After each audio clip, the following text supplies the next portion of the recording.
EC2, meaning Elastic Cloud Computing, is one of the most popular products of Amazon Web Services.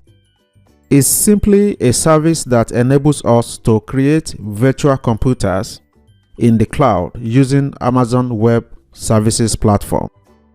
Except for custom images and virtualization technologies used, the virtual machines created through EC2 are not different from the ones we created on our local Devops lab environment with Oracle VirtualBox. If you click All Services, you will see several other products and services that AWS offers, including EC2.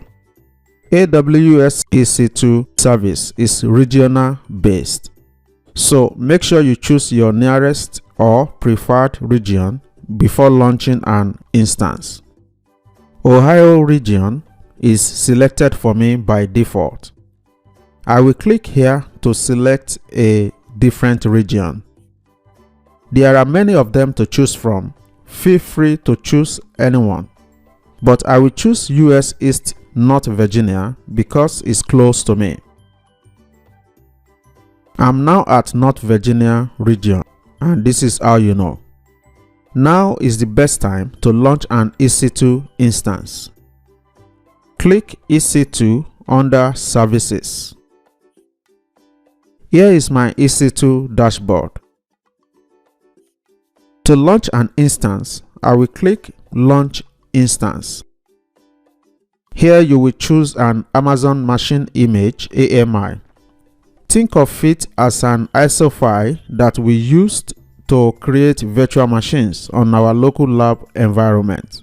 Since we have been working with Ubuntu, we are going to choose Ubuntu 20.04 LTS version. Then click Select. Instance type, leave T2 micro checked because it's free tier eligible. It is equipped with one virtual CPU and 1 GB of memory. Click Next. Here you will configure your instance details. I am okay with the default values, so I will click Next to add storage. You can get up to 30 GB of storage under your free tier eligibility, but I am going to add 20 GB to this one. Then click Next. Here you may add tags to your instance. I will click Add Tag to add one. For key, I will type name, and for value, I will type polling-server. Then click Next. Here you need to configure a security group for your instance. A security group is a set of firewall rules that controls the traffic for your instance.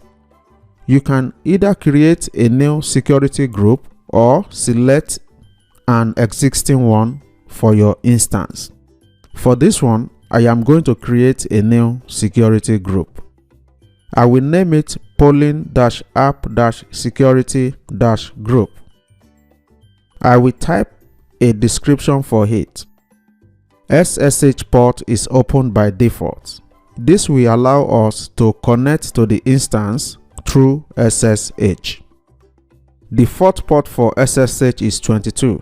That is fine. For source, I will choose anywhere because I want to SSH into this instance from any computer. For more security, you can choose my IP, then specify your IP address here, but I am fine with anywhere. I will type a description, but it is optional. Click Add Rule to add more rules. I want to set up a web server and allow internet traffic, so I will enable HTTP port, which is port 80. I want the traffic to come from anywhere, so I will choose anywhere for the source.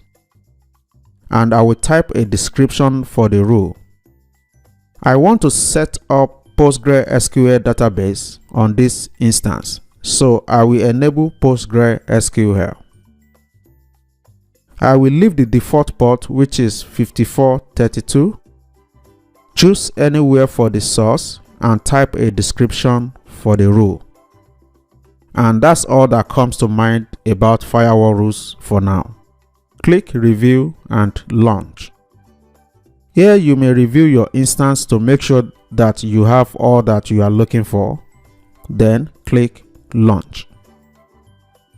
You will choose a key pair that will be used to SSH into this machine.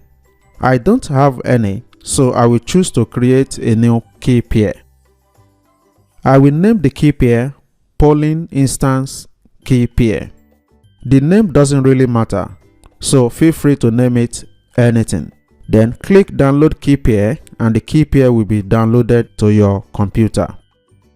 Click launch instances. Your instance may take some seconds to finish launching. I will click view instances. Your instance is still launching, that's why it's showing pending here.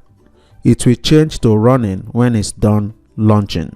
Status check has to show 2 by 2 before we can connect to the instance.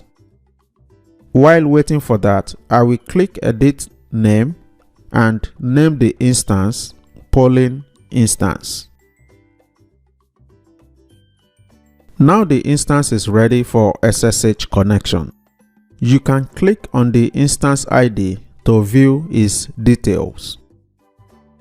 That is it about launching an EC2 instance. Let's continue in the next episode.